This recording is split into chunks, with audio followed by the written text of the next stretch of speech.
So hello friends and welcome again to my YouTube channel. I'm super excited today because I have with me a VIP, a very important person. He's the MD of MAT Nigeria Limited. He's also the CEO of iCrane Services Nigeria Limited. His name is Mr. Patrick Uduma. He's very versatile. He's a mentor, a life coach, and trust me that under his mentorship, if you listen to him, you'll learn so much from him. Thank you, sir, for making out time to come on my channel today. How did you allow me to come to your channel? Oh, I'm excited, super excited about it. Thank you again for having me. Thank you very much, sir. Thank you for the job you do. Thank you, sir. A well-being survey has shown that having a positive view of yourself increases your chances of happiness and success in life. All right, and points have been made around how to love yourself, which would include not comparing yourself to anybody, fostering healthy relationship, setting a definite value on yourself, setting boundaries, which equals learning and knowing when to say no. But there's this one that is very controversial, and that is that to learn to love yourself, you need to love others first. For the purpose of this content, Mr. Patrick Uduma would be talking about that controversy. So the question is, can we actually learn how to love ourselves by learning to love others first? Interestingly, of course, our concept, our truth proceeds from where we are drinking from. Okay. The stream, our sources, Okay. our influence, our chosen influence, Okay. our experiences in life. Okay. And so you can't say there's a right or wrong until we have our different concepts, our different theories, our different route of influence. Okay. And so in borderline, I can't say yes or no. Okay. But I'm going to make my own story around that. Okay. So narratives are really basically based on individual experiences on a daily basis. But I'm going to ask a question, a very fundamental question. Okay. How can you use people to learn how to love? Life doesn't come from outside, life comes from inside. Okay. The beauty about life is when you understand that there are 5 kinds of life. Number 1, I always say that how you see will determine, and lives are from seeing. I have a very interesting conversation about what's called love in Igbo language. They say love is eye to eye. Eye to eye. It then means that the first life you have starts from how you see, how you define, how you connect, how you judge, how you interact with events of life. The second life is your thought. Your thought is a life on its own. What influences your thought life is how you see, how you define. It impacts on your thought life. The more you think, the more you become. As a man thinketh, so he is. So it's your thought pattern that actually conditions you into what we call truth. So the consistent thought that you've held on for a while, that you experience, becomes a truth, what we call belief. And belief system, the belief creates your reality. Okay. Now, that belief system will impact your emotion. And emotion is where love stands. Because love is an emotion, a chosen emotion, how to express a certain feeling in an action or somebody. So you see, it's a power of choice, not now in a universal concept, which impact on what you do, how you do it. See how life comes in. So these are intangible things, which are your own rights. How you see, how you think, how you believe, what's your truth, now how it impacts on your emotion and how you act on it. So if these are individual components on how we see life, how we interact with life, it means you don't need people to explain, to define you what. So let's bring it into a different concept. Okay. Let's say, for instance, I said I love people. and I'm making food for them. I didn't test the food, and that food was pepperish. And because and I serve them. Now say, okay, where they will give me feedback that will form my opinion. Mm. So it means I gave them what I've not tested. And I do not control how they are going to respond to it. So if now they said, hey, this is rubbish, am I going to feel rubbish that I cook rubbish? Using that example. Mm. Now, let me also tell you there are 5 things that God has given to us that we all have free. Number one is knowledge. People are controlled by a level of knowledge which informed their decision making or the choice they make, the kind of choice they make. So the quality of the knowledge that you have will determine how you're going to respond to issues like in terms of love. Second, the mind. The mind is the director of life. It is the knowledge imposed on the mind. You have a mind, I have a mind. And now I can't control your mind, I can control my mind. I don't know entirely until it's expressed, either by words or by action, by body language, that can reveal your mind. But up to that moment is your property. And what is in that mind, I may not be able to understand it until it's expressed. The other one is that we have the power of choice.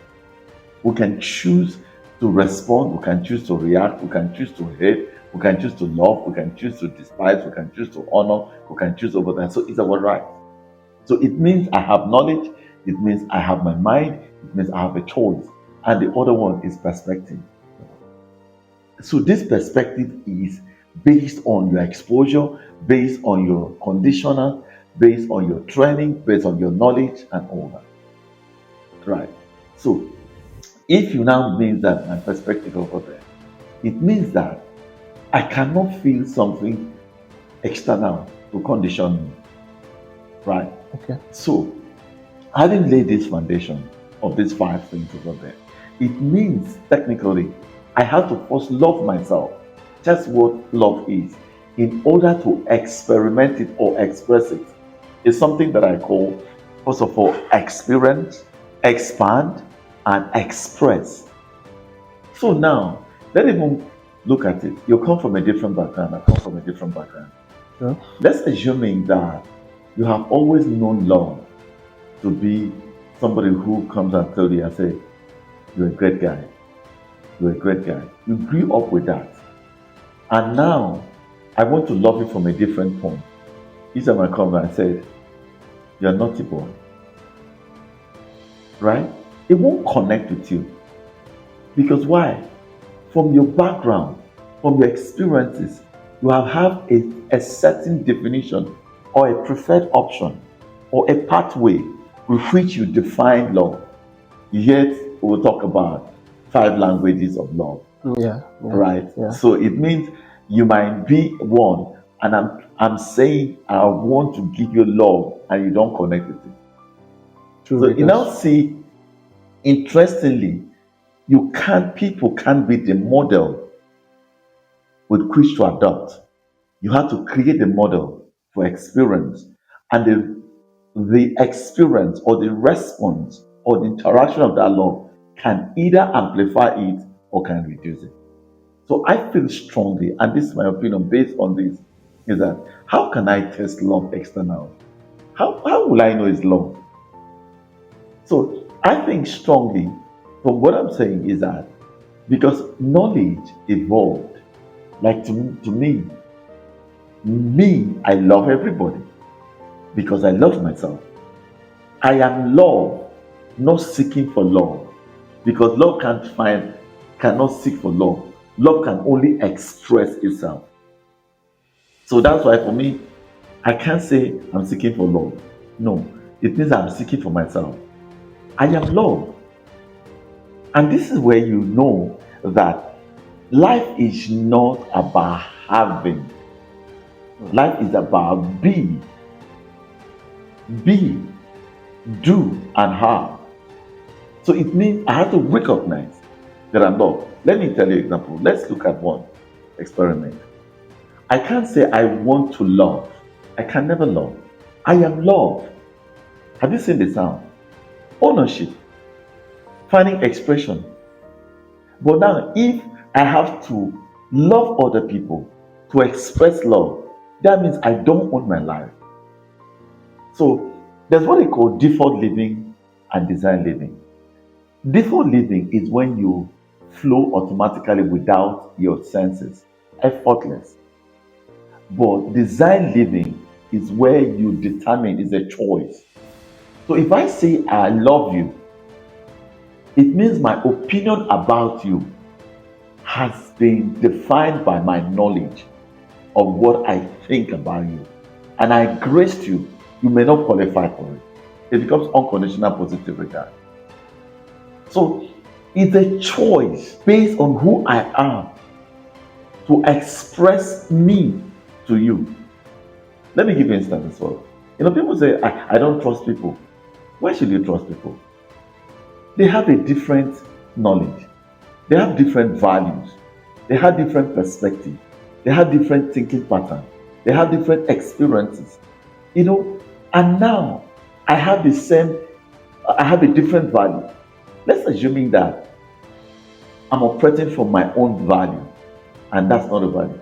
I cannot trust you. I can believe in you. Believe means I have chosen to express me to you. So it's the same thing about love. Love is a decision to express who I am. And you can't give what you don't have. Forget it. You really cannot. Let me ask you another question. Do you give birth to a child or do you get a child? You give birth to a child. You give birth to a child. You beget a child. So from you get birth to a child. You can only adapt. That's an adaptation. And yet, with that adaptation, you have to clone that person as your child. The same thing about love. I cannot give what I do not have. I do not have the content. I'm a child of God in me. I love Bible. He says, we have been comforted that we might comfort others. How can I comfort you if I don't know the degree of comfort? People can tell you they are loved. I love you. They are dying inside. Come on. How will you love somebody and you're dying inside? It means if I say I love you, it means I have chosen, I have decided my preferred option is to die for me or let go. So I think concretively, in a corporate mind, expressively, it means life doesn't proceed from external, it proceeds from internal. And if it's internal, so it means to some degree, I would have experimented it.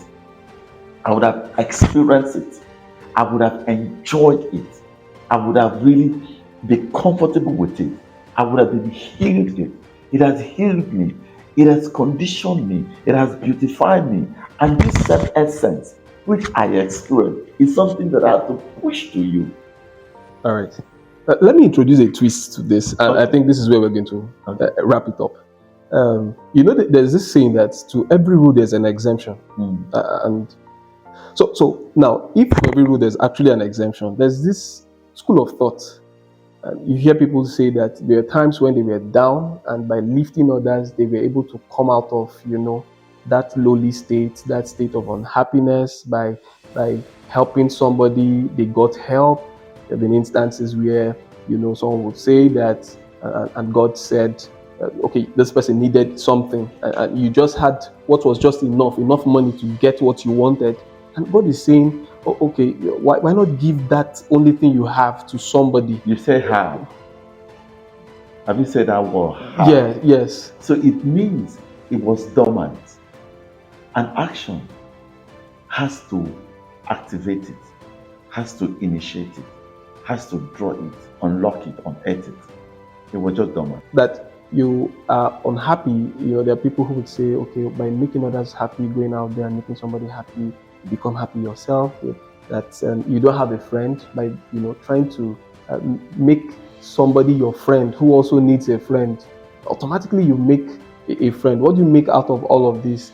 Reconciling with what you have said, because I said, don't you think that there are exemptions sometimes, that it is also possible that you give this thing and then you give it even if you don't have it, and then you receive it You may based not on have this line of thought. recognized that you don't have it. Okay. What was the compelling factor to initiate it?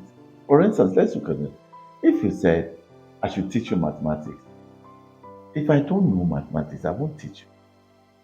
If there's a formula that is inside of me that I have stored but I've forgotten, and I see somebody who activated, oh, is that okay? What they have done is to remind you that this was inside.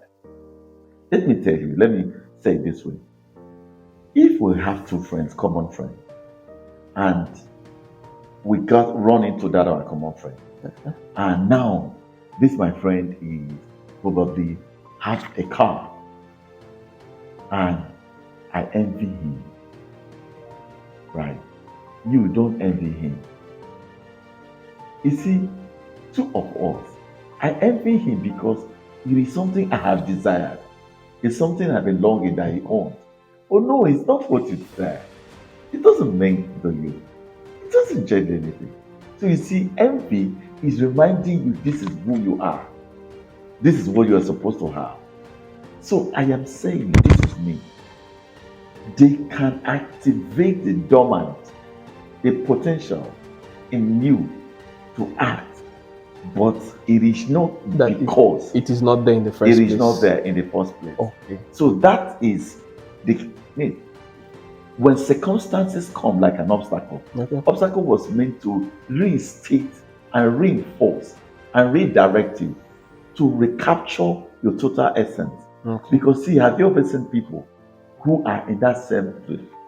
They don't have hope. They don't need anybody. They need somebody to love them, to show them the path. Not them loving other person in order to learn the path. So now, if for instance I said I don't love myself, and somebody will just show you love, and I love myself, he revealed, he brought you into awareness, he brought you into consciousness. Now you are now mindful of it. So I don't believe that I can give out what I don't have. And so that's why you say it's not, you cannot love another person in order to define your love or start loving yourself. No. So strongly, I still maintain that it's within us. Let me tell you something.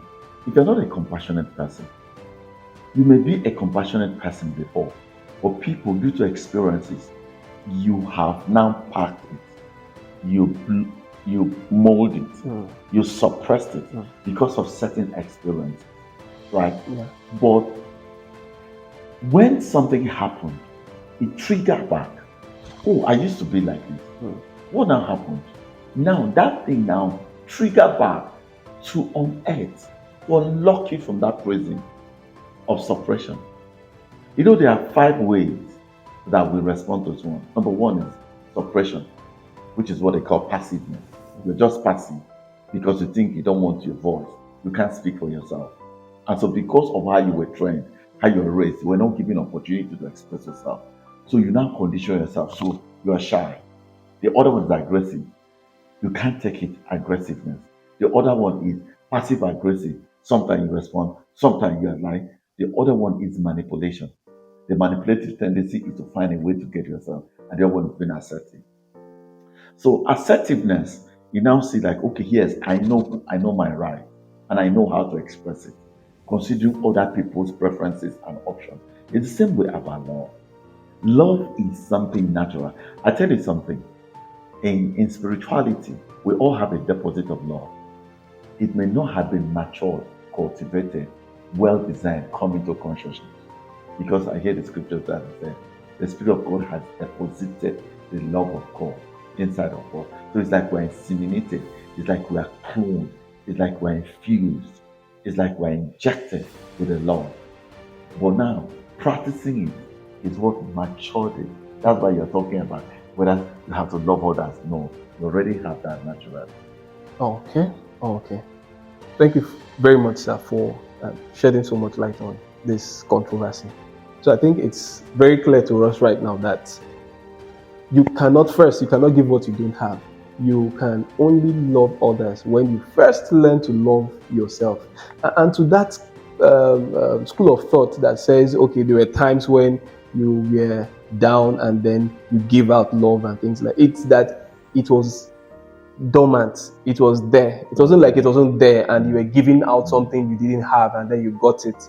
So it is a case of that it was there and it was just dormant. You didn't know it was there and now you're giving out what you have. So we've established in this video, in this content, that you can only love your others when you first learn how to love yourself. It's not the other way around. So thank you very much. I wanted to say something about love is more like acceptance. Okay. If you don't accept yourself, it's difficult for you to accept others. If you don't forgive yourself, it's difficult to forgive others. Very difficult. If you keep judging yourself, you're likely going to judge others. If you're not kind to yourself, it's difficult not to be kind. Because these are byproducts of love, which is what we found in terms of expression.